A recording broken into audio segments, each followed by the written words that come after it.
Facebook Live here on iHeartRadio and also AMFM247.com. Tune in, iTunes, Spotify, Periscope, and of course Facebook Live tonight.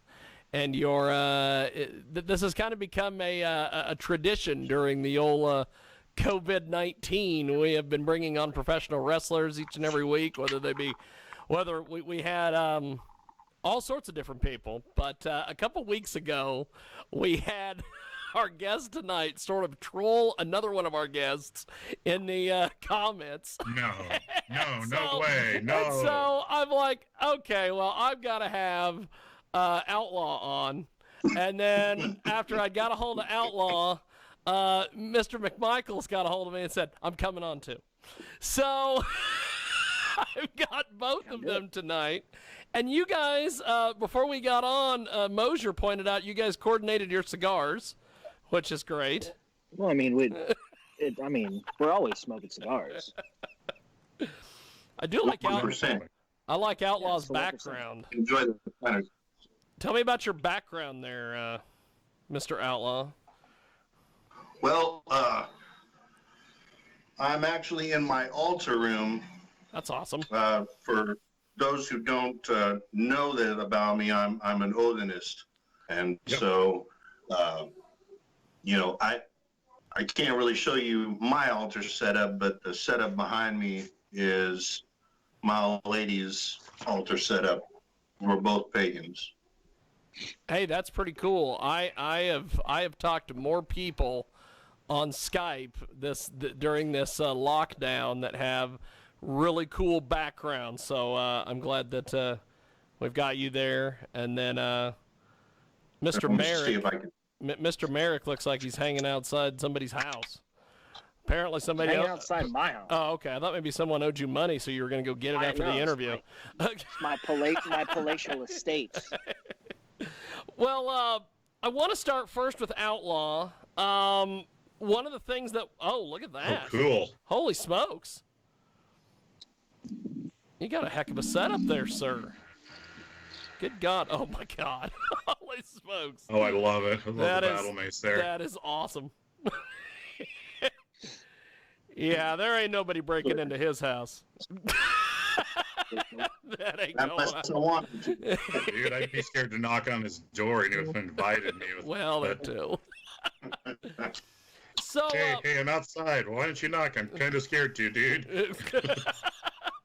Well, one of the things I always try to start with when we do these interviews is I always like to talk about how individuals and how you guys got into the business. And one of the things about you, Outlaw, that I like is that you learned how to work a crowd. You learned how to do a lot of old school moves. Talk to me a little bit about your training, because you have, I know that everybody and their brother loves to talk smack on the Mangler, one of the guys that broke you into the business. But one of the things that I never hear, which I told him this a couple weeks ago when I was talking to him, I said, everybody always makes comments about how, I was telling this to Lance, I said, people say you're a prick. See, people say you're an a-hole, which you have admitted that it's all true.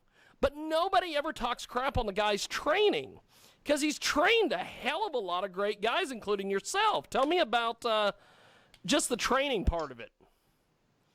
Well, you're absolutely right, Jiggy. Yeah. The fact is that Lance's training, from what I've seen in the Midwest, it's top notch. Yeah. Nobody in the area comes close to doing what he can do in a training environment. Yeah. And for one of the things I'm always harping on these self-proclaimed professional wrestlers who don't have legitimate training is that you need to look the part. Yes. And when I was training with Lance, every day before we did anything in the ring, we were running. We were doing 100 squats minimum. Yep. We were doing push-ups until we couldn't hold ourselves up anymore. Yes. We were doing rolls. We were doing bumps in the grass. We were doing all kinds of hardcore shit before we were even allowed to get in the ring and start doing any drills. Yeah.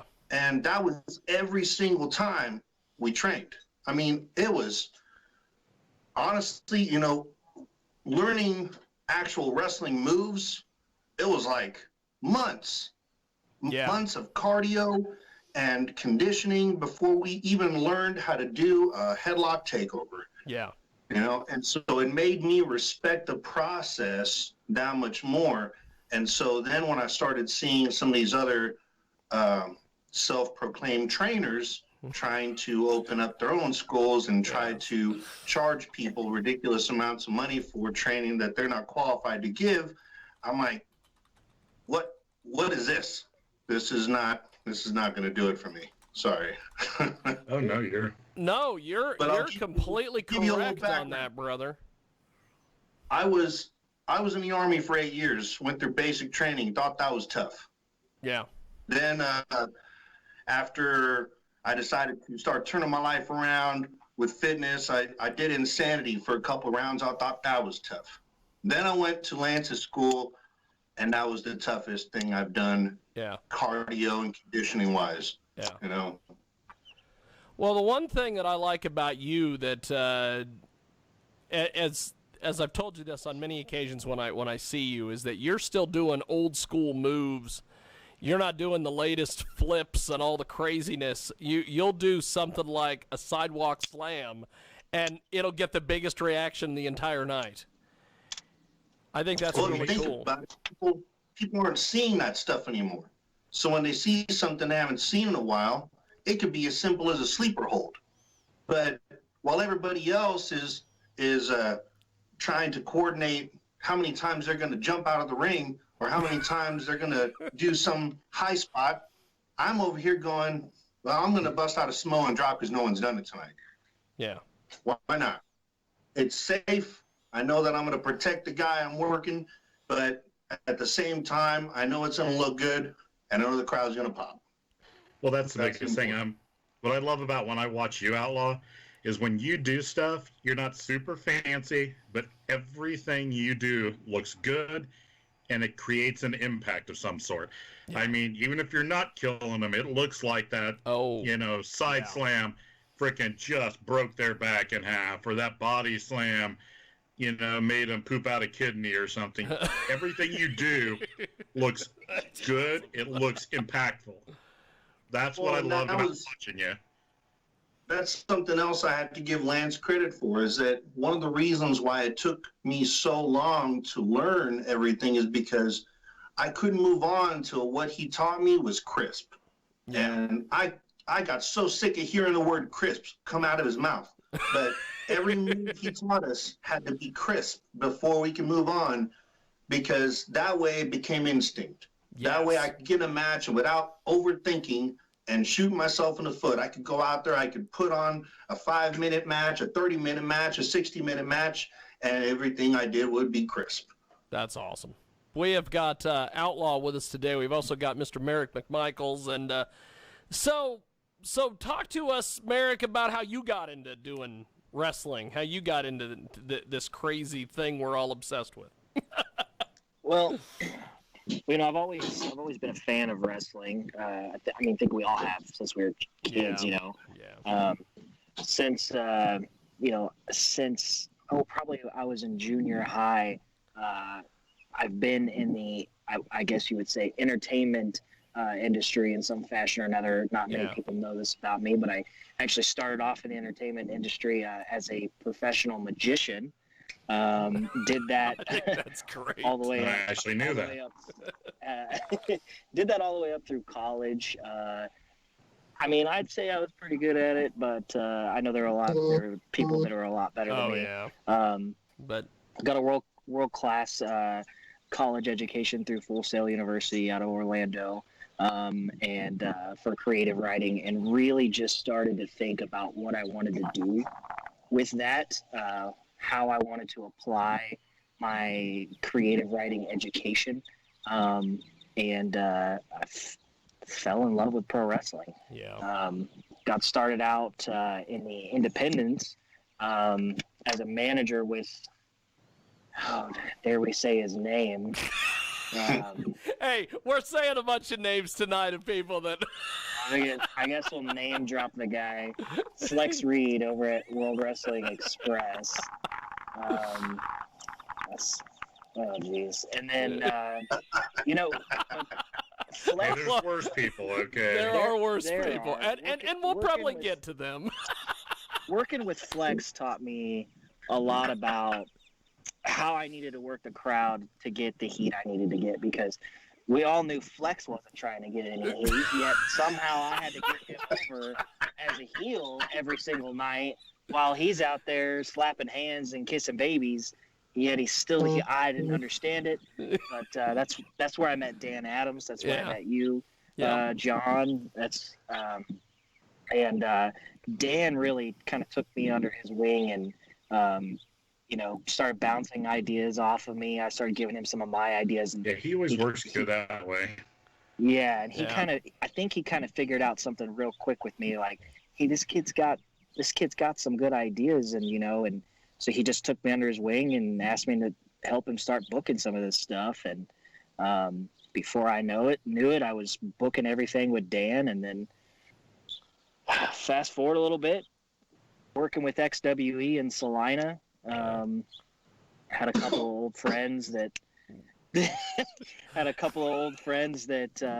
were involved with XWE at the time, created XWE. Yeah. It's owned by some different guys now. We all know who they are.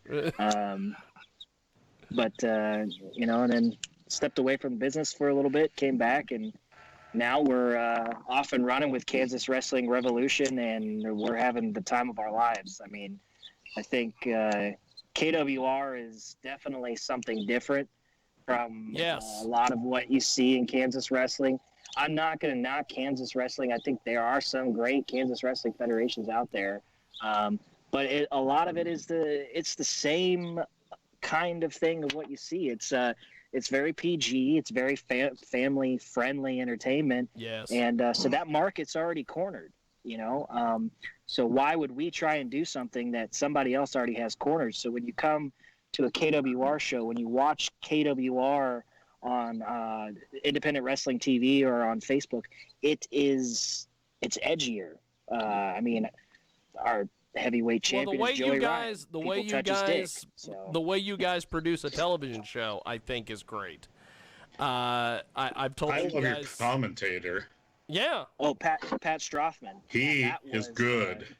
He's real good. That was a great pickup for us. Pat Strothman he's the voice of the Kansas Wesleyan Coyotes, local radio guy here in Salina for Rocking In Media. Yep. He is great. He is great. And then we got Eddie Smedley in the mix with him. Eddie and I go way back. We've been friends since kindergarten. Eddie went to journalism school for a little while. Eddie's just a natural talker. And you put the two of them together, they're great. They're really great together. Couldn't ask for a better commentary team. I mean, unless I could somehow wrangle J.M. Steele onto that team.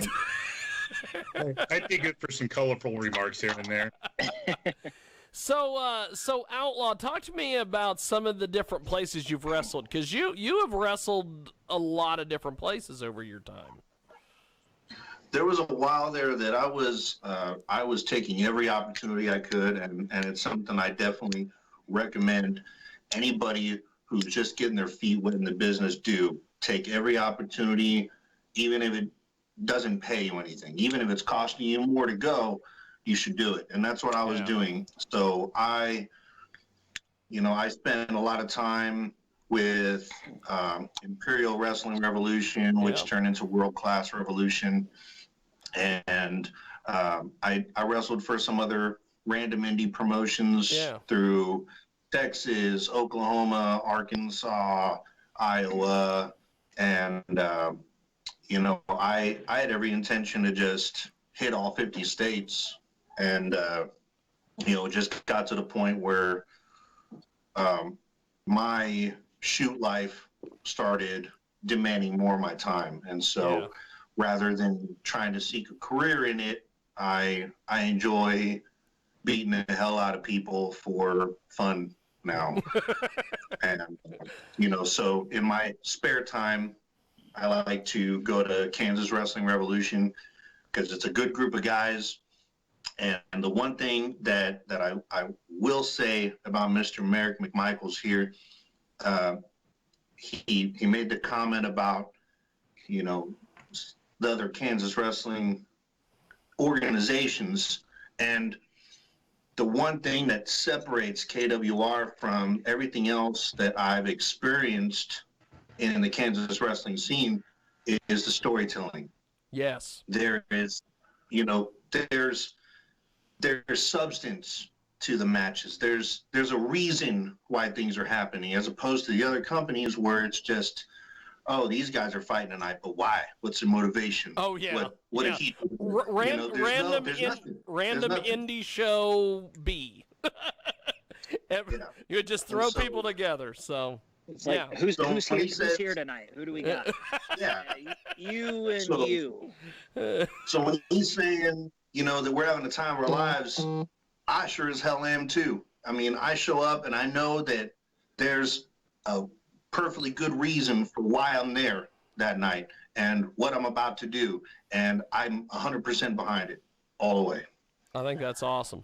So Merrick, you have you have created quite the firestorm for yourself. No, Oh, come on, him get heat? No. Online. Kind of like me at an all-you buffet. No, never. There we go. Do you get interesting feedback from some of the things you say on Facebook and some of the stuff you say in our interviews, or do people just? You mean colorful feedback? It used to be define interesting. Well, it used to be when I would say things, people would, they would reach out to me and go nuts. And now it's, well, I know they know about it, but they just don't want to tell me. For quite a while it was, they would reach out to me and say, hey man, I don't think you should say things like that. And, I would say, well, nobody's going to filter me. I'm going to say what I want to say, whether you like what I've got to say. That's entirely on you. I've always been one to be brutally honest with people, whether they like it or not. I just can't fathom being any other way. Sometimes it's to a fault. Sometimes I'm doing it because, well, it amuses me. I'm gonna live my life and I'm gonna have fun. And if that's at somebody's expense who can't take a joke or can't handle the truth in the most brutal of ways, well, that's their problem. It's not mine. I find it hilarious. Maybe you shouldn't mess up all the time and do stupid stuff so that I can capitalize on it with a nice meme on Facebook. You know who you are. You know who you are. Hey, I tried to lay off you. Sorry, Derek. You weren't talking about me this time? Okay, that's cool. Now, if you want to know a heat-seeking magnet, Mr. Merrick McMichaels is there. I sit there, and I was his bodyguard for him and his sister at a show in Salina, Kansas once. And they really needed somebody to be security for them. Yeah. It was like, they didn't understand. I mean, he did, but she didn't. She kept, starting to go over. Finally, I grabbed poor Kelsey by the arm, pulled up next to me, I go, do not leave my side. And she's like, what? And there was some dude I had stopped from trying to jump on her. And, at least Merrick was smart enough to kind of turn around and watch his back here and there when I wasn't around it. Because he was the one that told me, he goes, make sure you stay with her, okay? That car, God, it was hilarious. There's this big giant redneck. I mean, he's bigger than Outlaw, but he's not more intimidating than Outlaw. It's like, this guy started getting, I told him to sit down in his chair that he paid for and shut the hell up, and he did. Now, if I tried to do that to Outlaw, I would have been sitting in the chair and I would have shut the hell up, Big difference there. Yeah, it's crazy, man. Like this. I used to see Outlaw Jim here and there, and what I'm maxing out on is what he's starting out his warm-up set with. So, yeah, I'm not going to cut the guy off, Well, that brings up an interesting deal that I wanted to get to. I'll start with Outlaw on this. What are some of the most insane fan reactions and things that you get? Because I know, with Derek, he's getting his car keyed and things like that.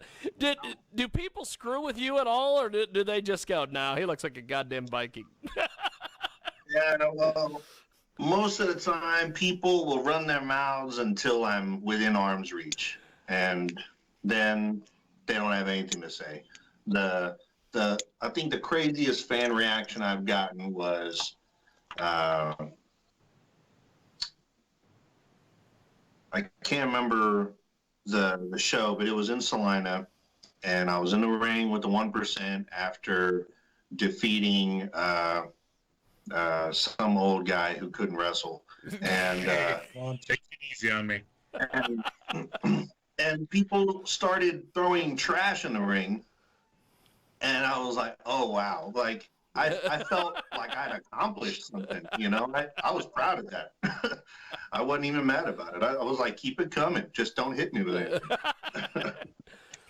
So, I know, I know you've got some stories, Derek. You've had some problems. God, I mean, I had my car keyed in Hoisington, Kansas. Hoisington, they love Oh yeah, those wrestling. people are crazy. Hoisington is bizarro land. You know, kayfabe is dead everywhere else but Hoisington, Kansas. Those fans. We had the last show we did. We had some guys travel from Seattle, Washington. Yes. And some great guys. The Black Sheep. Oh yeah, that dude looks like he got made in a factory. He is just chiseled, man, and his gimmick is great. And then we had Cool Dad Chris Ross. That guy was awesome. Chase James. Those guys came, and I told them, I was like, listen, guys, like kayfabe's dead everywhere, but here, these people believe it. And they go, what do you mean? And I was like, it's crazy. They believe wrestling's real. Oh yeah. And they didn't think anything of it. And then at the end of the night, I was talking to them. They go, this place is insane. Oh yeah. Like, this doesn't happen anywhere. So, I mean, the last Hoisington show, some kid came and spit in my face. I mean, that's probably how you got the COVID. Yeah, it was right before the pandemic too. I was like, it probably gave me COVID, but I'm happy to say I am symptom free. So, but no, I mean, I've had my car keyed. I've had people threaten to follow me home.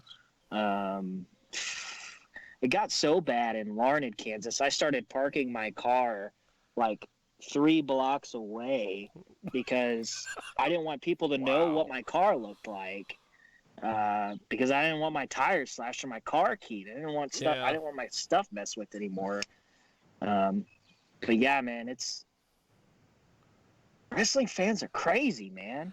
I will have to say, at one point, a couple years ago, when we started filming some stuff that Dan was doing in Hoisington, Brittany got to experience the Hoisington crowd, and she at one point tells me, she's like, we need to put a camera on 2 or 3 of these people in this crowd and just film them.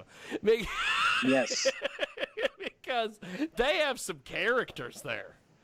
Oh yeah, when we were in our BBOW heyday, we popped the big angle like that. We beat up all the local guys like Dan and Lenny and stuff, and me, Jammer, Carl, and Devin Scott. We all got together as the Dynasty then. Yeah. So we were sitting there getting ready to walk back to the back. Everybody started closing in on us because we had this crowd so mad. And I'm trying to remember who the veteran was that was there. But anyway, they started coming at him. I mean, one guy got near me, and I just pie-faced him hard as I could and started to do it. And then one guy started to come up on Jammer, and he's like, boo, like that. And the guy falls down on his ass. I mean, it just parts. And I mean, they're probably lucky it was me and Jammer going first because of Carl's crazy ass that got out there. That could have been really bad. But anyway, we get to the back, and this veteran's like, he's like, holy shit, that's awesome. Like that. We're all like beaming because we had, I think it was Dusty Wolf, he told us, because he loved the fact we almost started a freaking riot there. It's like, they hated us for real at first. I mean, we were lucky we never had anything happen to our car, but it was just like, I mean, it was, in the BBOW heydays, man, there was a bunch of them that just wanted to kill us. It's like, I had one dude, I wanted to kill him, actually, so I'm doing an entrance to the ring and pretending like I'm going to do a Triple H thing, with the water. So anyway, I get right in front of him on the floor. take some water and look like I'm going to do the Triple H thing, and then I pretend like I choke on it. I just spit it all in his face. And the whole crowd is just going insanely laughing at this dude. That's what I wanted, and I was like, come on, motherfucker, get up. And the other guys were like, John, calm down. Hell, come on, Jay, get back here. It's like, only time I ever got that way. It's like, when you have Carl trying to calm me down, you know something screwed up. Yes. My favorite thing to do now is to come out chewing gum, and I'll do a lap around the ring, and by the time I get back to the other side, I've usually figured out who it is I want to spit it on, and I'll just see how far I can launch my gum out of my mouth and see if I can hit them. One time in Salina, there was this crazy lady. She just, I don't know if she was mentally challenged or what. I don't know. But she was about 4 rows back at the Tony's Pizza Event Center.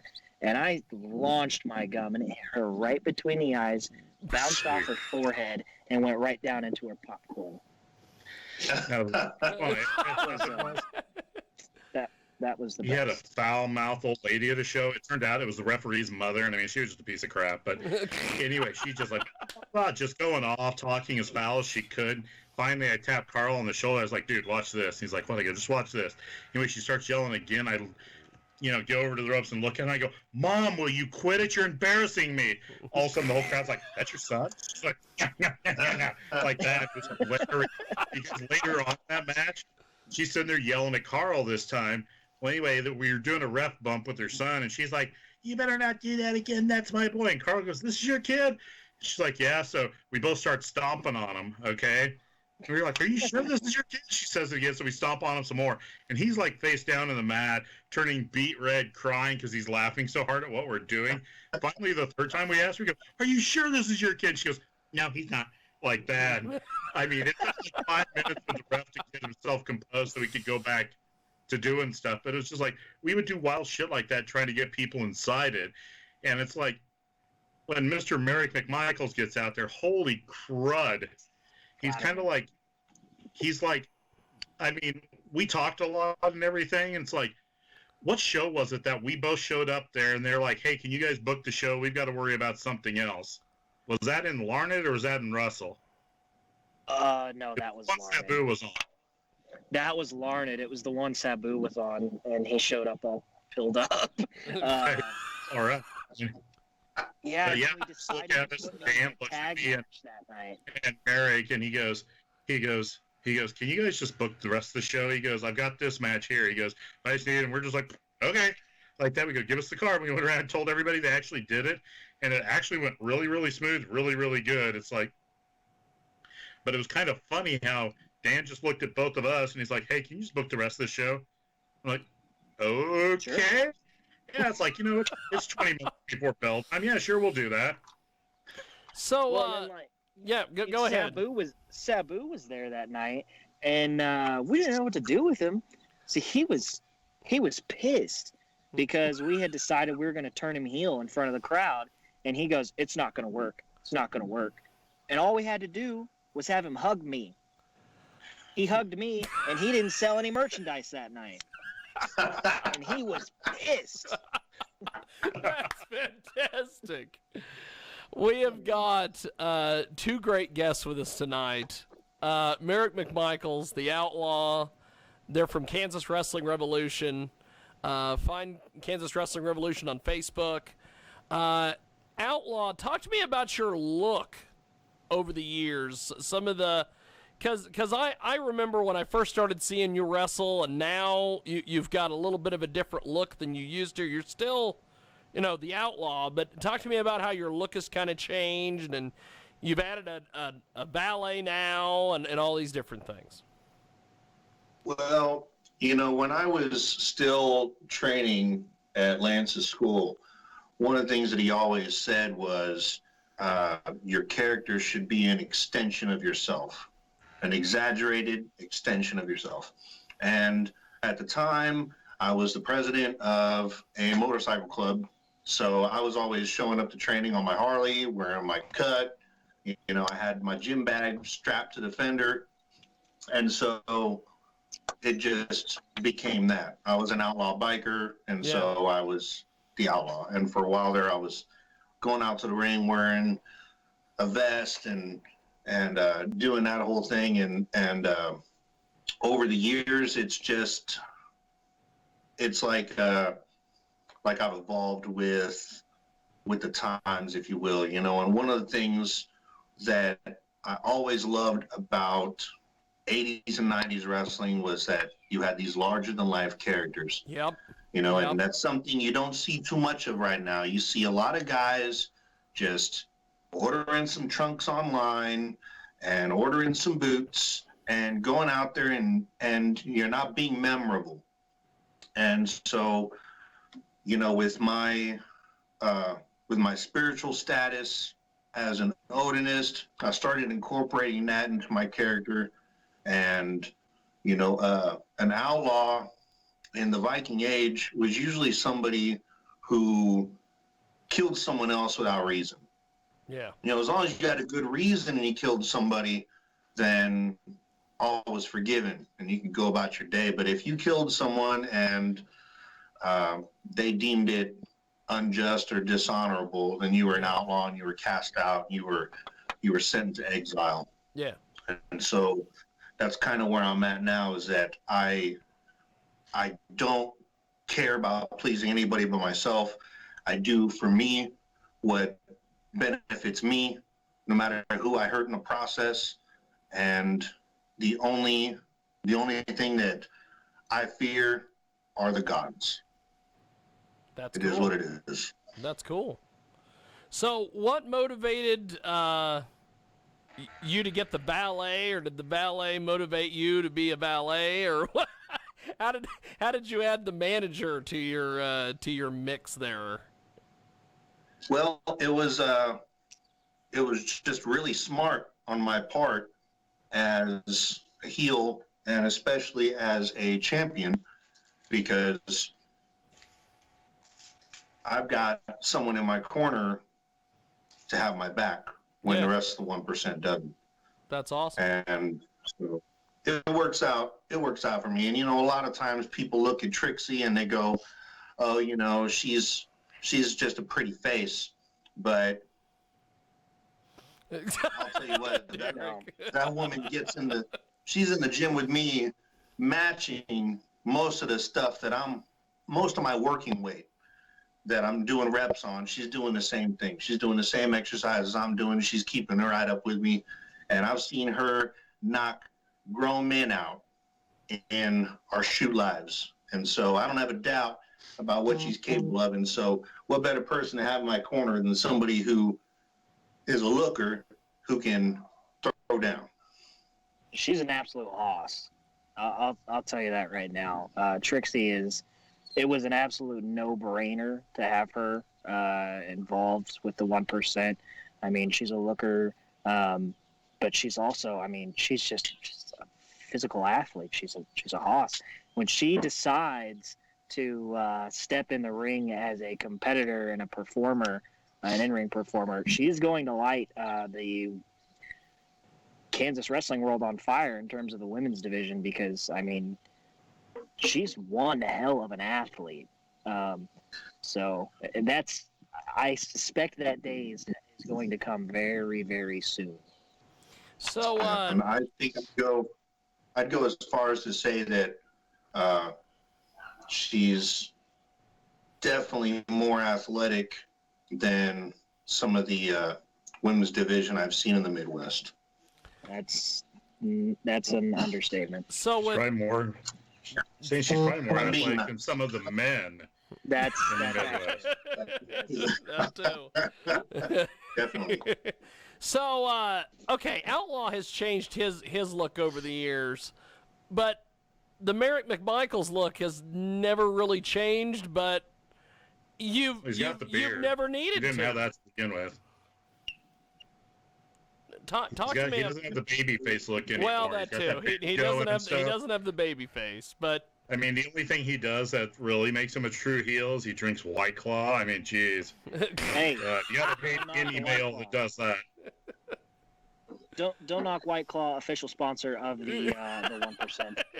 As long as you're sponsorship out of it's no problem. But, that's kind of like going to the bar and going, hey, guys, you got any Zima on tap? Hey, Zima was fire. You drop a couple Jolly Ranchers in that.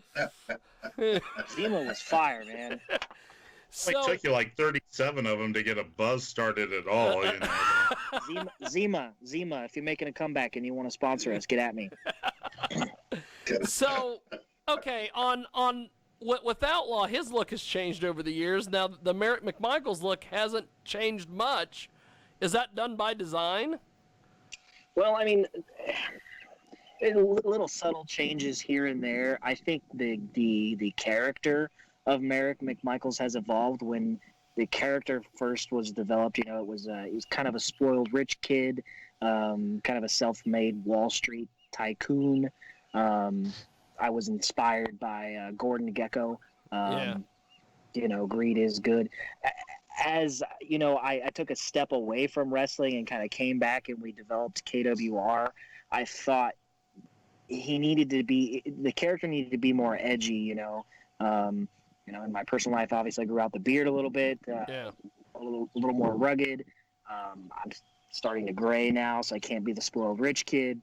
So Merrick McMichaels has kind of become this kind of mafia type of mafioso character, this kind of mafia boss, and the 1% is an organized crime family. I mean, we do whatever we want, whenever the hell we want to. I wouldn't say we're the NWO.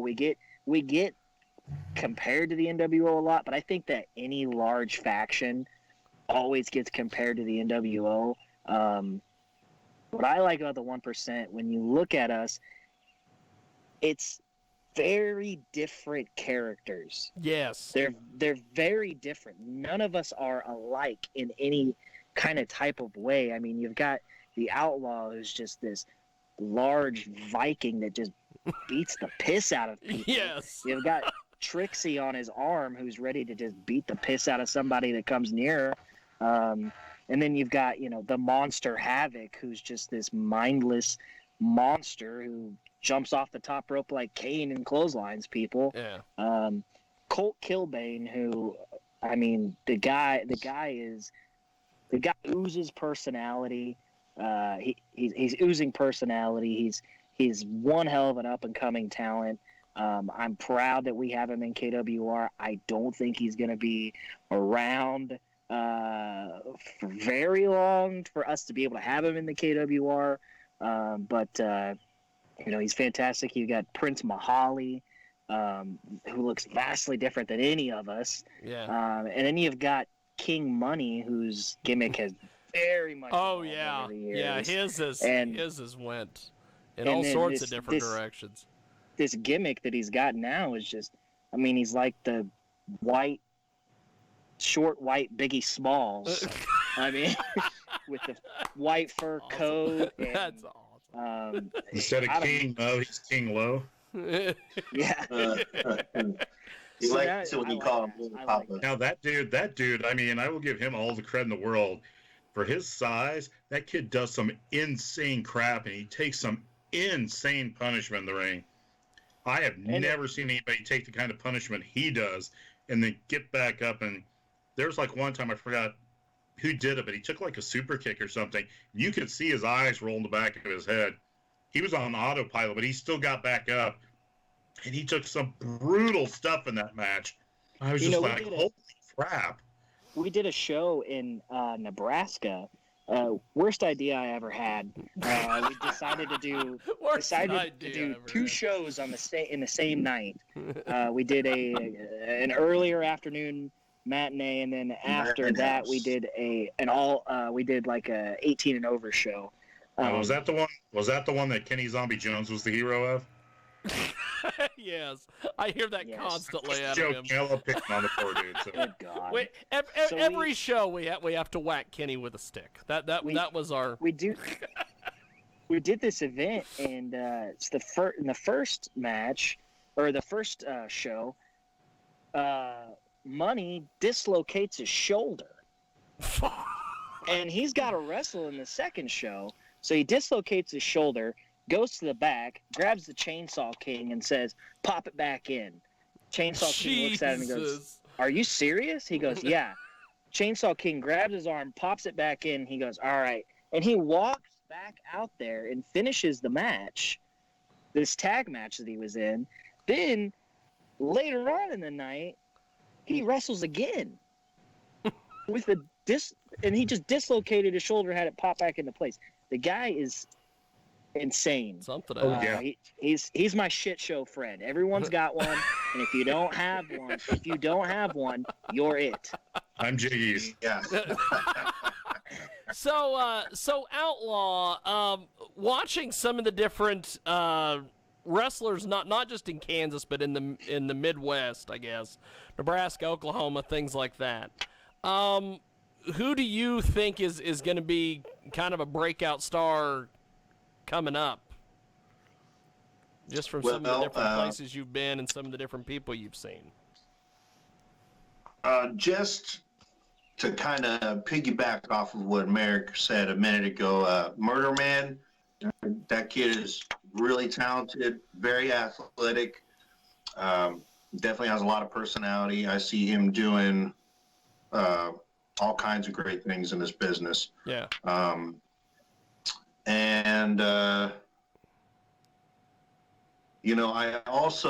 really like Chainsaw King.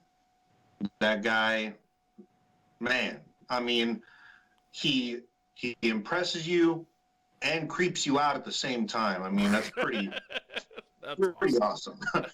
And I got to work him one time in Nebraska, and that guy, I'm not even shitting you. That guy licked the whole side of my face while I was in the corner, and I was so pissed.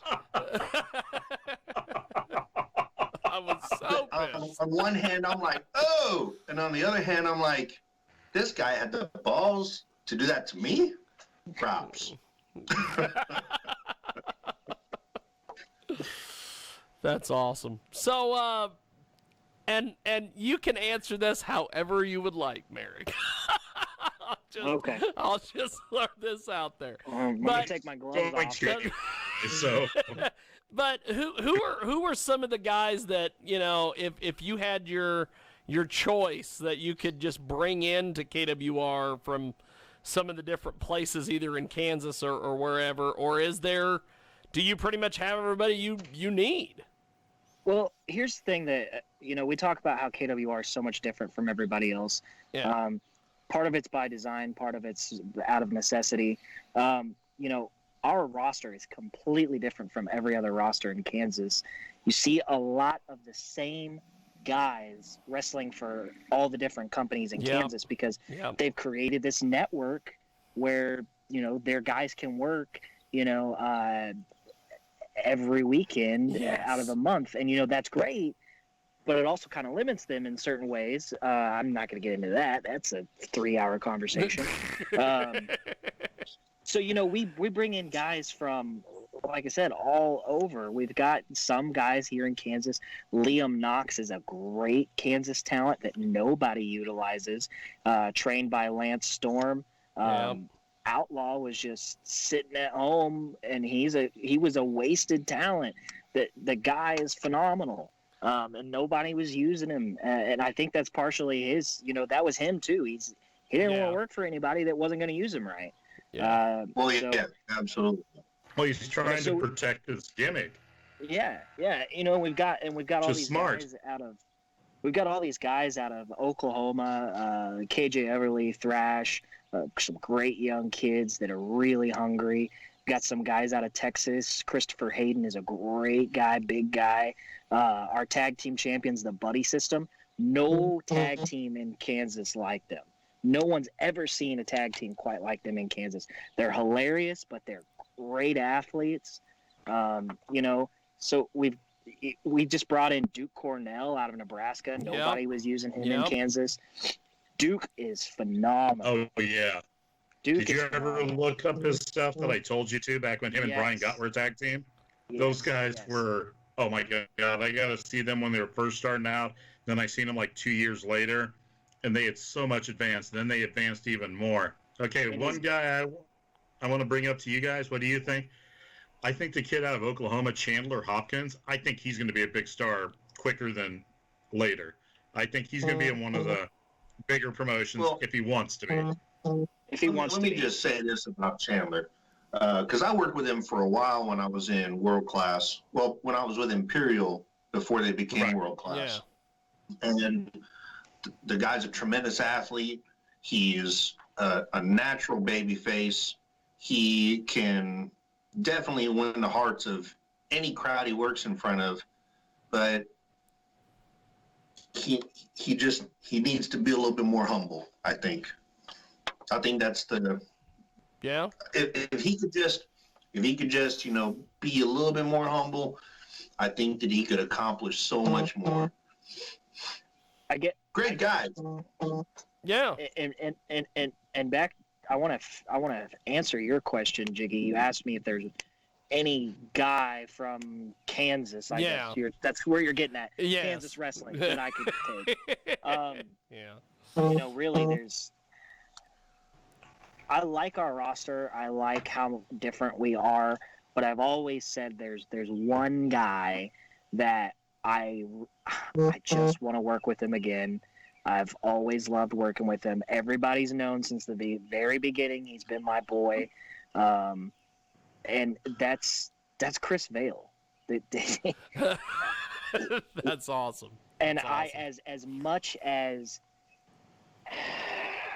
As much as I love the guy, I don't think he's being utilized the way that he should be. I think that he could be utilized in such a phenomenal way, with adequate storytelling. It seems like whenever there's a story about to take off with him, it doesn't really go anywhere. There's not a lot of substance to it, and I'm sure those guys are trying very, very hard. I'm sure they are. Yeah. But I just don't know if storytelling's in their wheelhouse. Maybe wrestling's not in their wheelhouse. Maybe awesome. booking's not in their wheelhouse. I don't know. Maybe I'm sure they're wrestling. trying. I'm sure they're working very, very hard. But so do washing machines. And we don't let them book wrestling shows. So True. Chris Vale would be my number one draft pick. If I were to have free reign over any of those guys over there, it would be Chris Vale and Eddie Rydell, because he's my boy. That'd be cool. Other than that, I think Aaron Helms would be a phenomenal commentator for us. I don't think he'll ever do it. But other than that,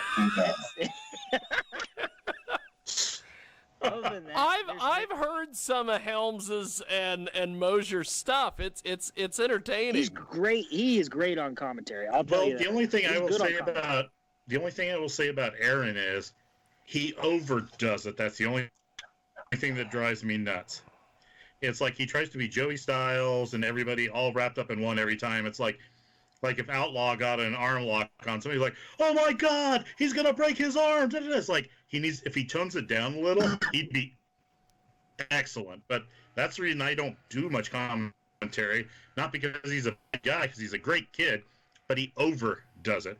It's like you got to know when to sell the action in the ring, and you've got to. You look like a tool if you don't do it right. He's got all the tools to do it, but he overdoes it. It's like you can't be. Yeah. Go ahead. Sorry. No. There's not enough.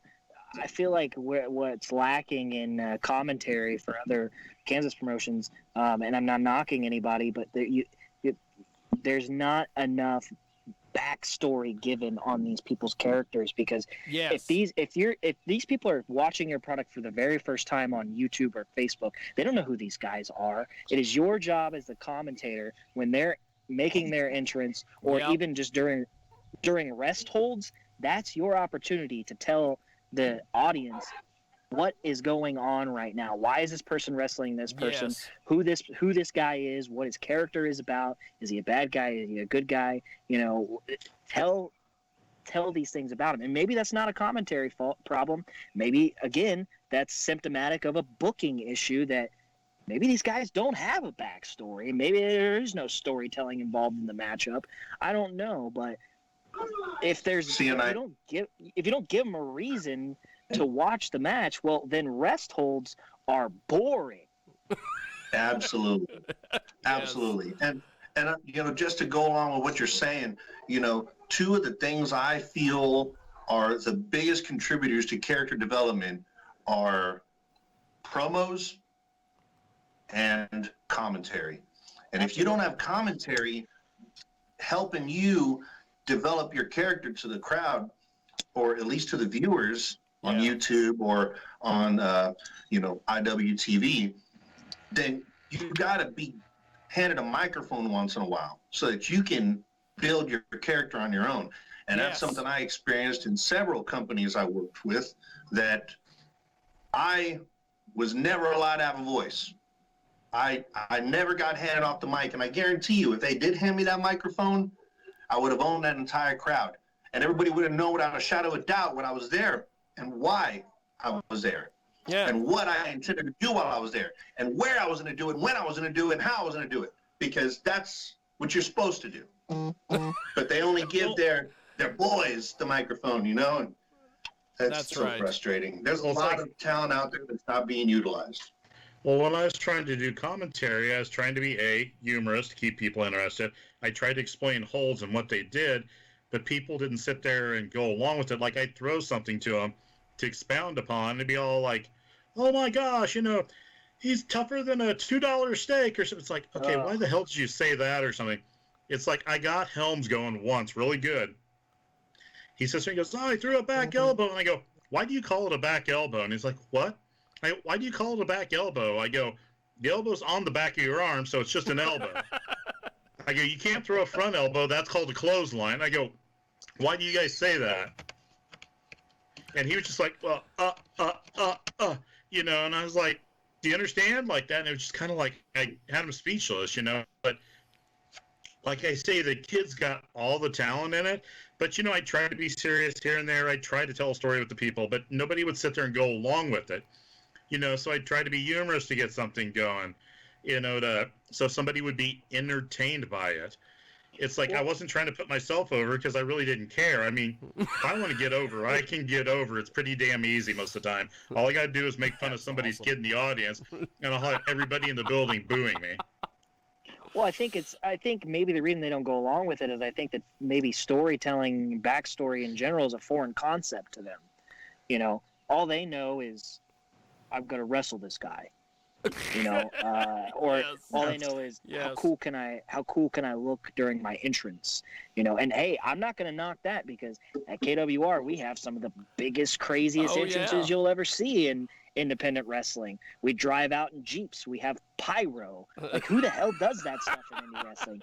But nobody. It's all of those things combined with the storytelling, with the television product, with the commentary, with the great in-ring talent we have that just make us completely different from everyone else around us.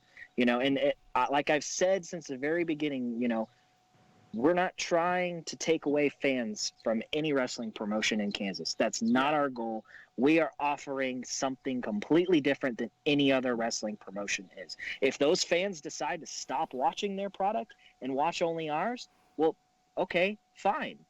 That sounds like a problem that's not ours, but that's not my goal. My goal is to create another flavor of ice cream that these wrestling fans have never had before. You can love many different flavors of ice cream and still be a lover of ice cream. You can like vanilla, Rocky Road, chocolate. You can like all these different things. We just wanted to create another flavor that wrestling fans in Kansas hadn't seen before. And I think up to this point, we've done that. And we've only been around a very short time. Okay, do you guys think that the biggest problem in a lot of Kansas wrestling federations is the fact that people don't out there, like as in talent, they don't know their strong points and they don't know their weak points? It's like when I wrestled, I knew I was not that good of a wrestler. But man, I could go out there, run my mouth, and those people wanted to see me get my ass kicked, okay? It's like, you know, you see, I mean, I could go out there, say two things to the crowd, and they'd want to kill me. Up in Hutchinson, I could go out there, say a few things with Carl in the second match, and we would get more of a reaction between the two of us with the fans than half the other guys did. It's not because I'm that great, but I know what my strong points are. It's like, I mean, we almost sold out frickin' Hoisington because everybody wanted to see my smart mouth get my ass kicked every time. Well, that's exactly that is the problem. That's one of the problems, I think, is that not everyone knows their place, and Yes. a lot of the workers today, at least in the Midwest, are more concerned with popping the boys in the back than they are the guys sitting in the front row. And so they want to go out there and do all these crazy moves that they have no business doing whatsoever. You look at a guy, and this is the biggest example of this that I can think of. Somebody like King Money. The guy he's not a phenomenal wrestler. He's not a. Don't let him hear that. He's not. He'll tell you. Oh, I think he's good. He's not a phenomenal athlete, but he knows how to work. And there's a difference. Right. He can go out there and work a crowd. And in fact, in Salina, we did a show one time where we had the crowd eating out of the palm of our hand before there was even a single move done in the match. It was Money versus Tyler Stinson, and we were told at the beginning of the night by the powers that be that this wasn't going to work. This wasn't going to work.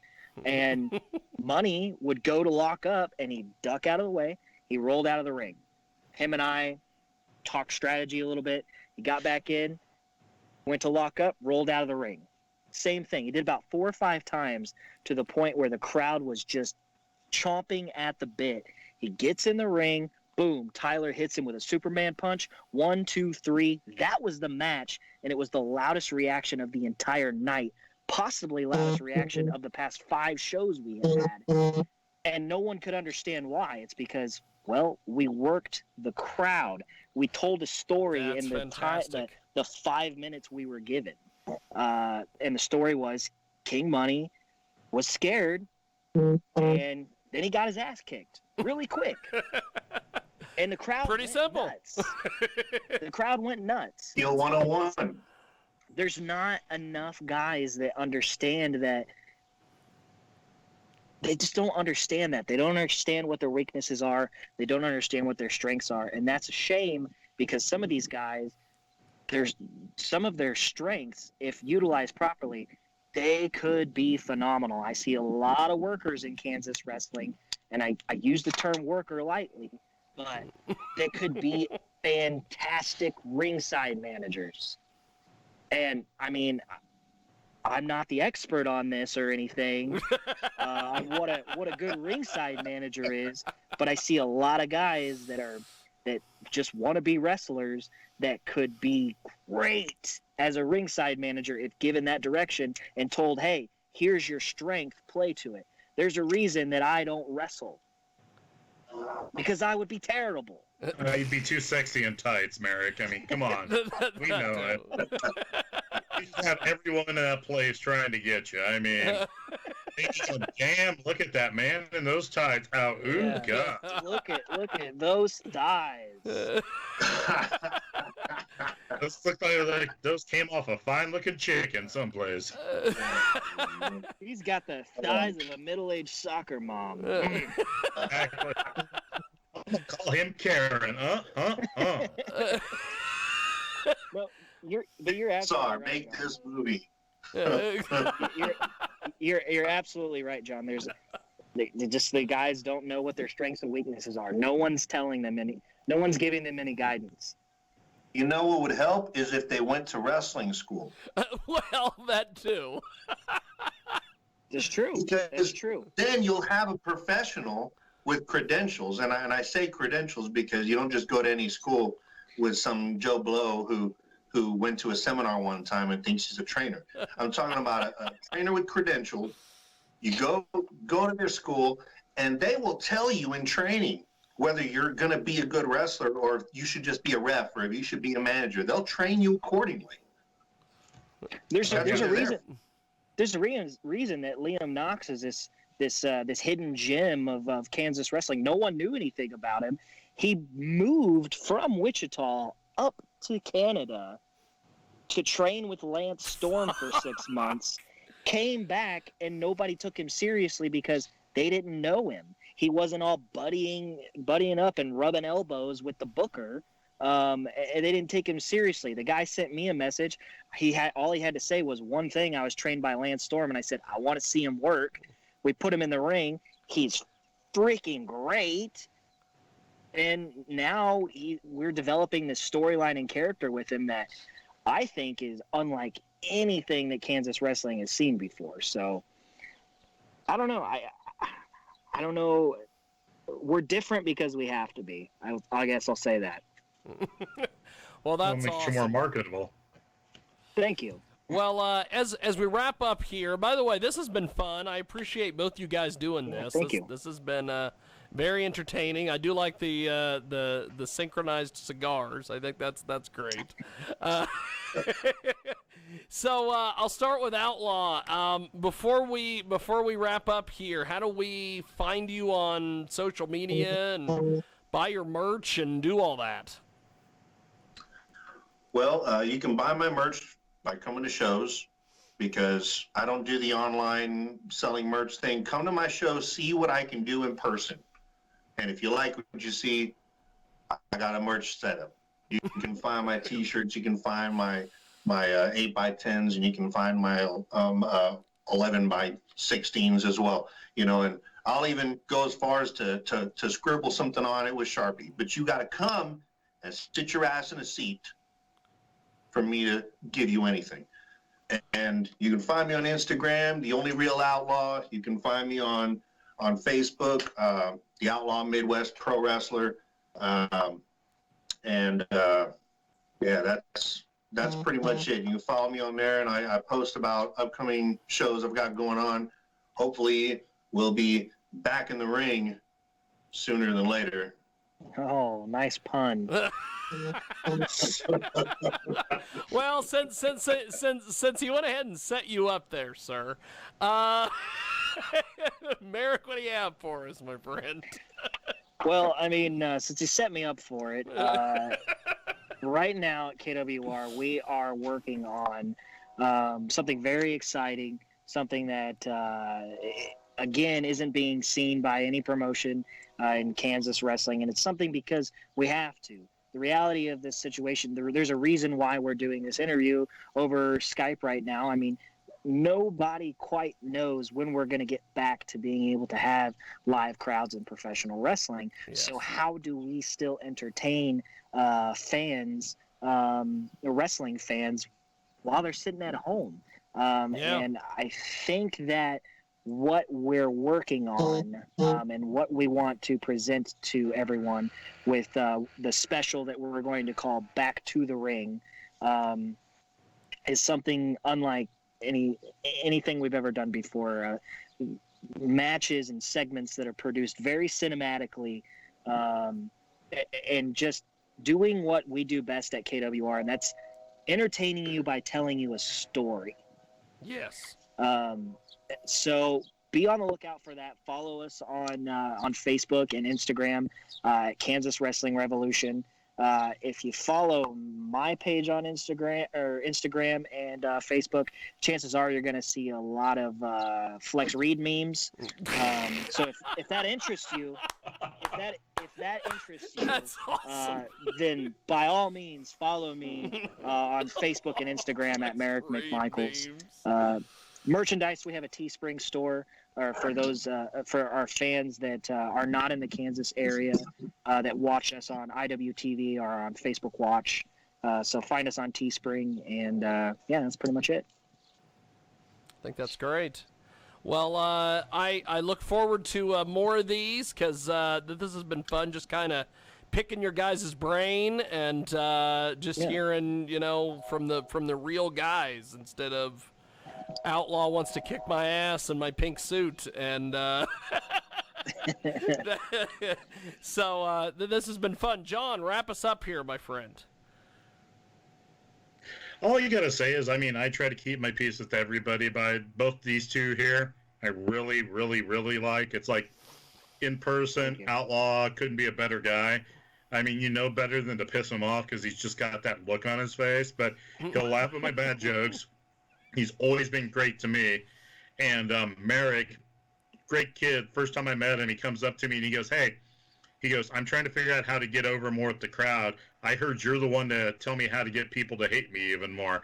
And I was like, wow, okay, I feel good now. And we did. We just played. He did a show in Newton, Kansas.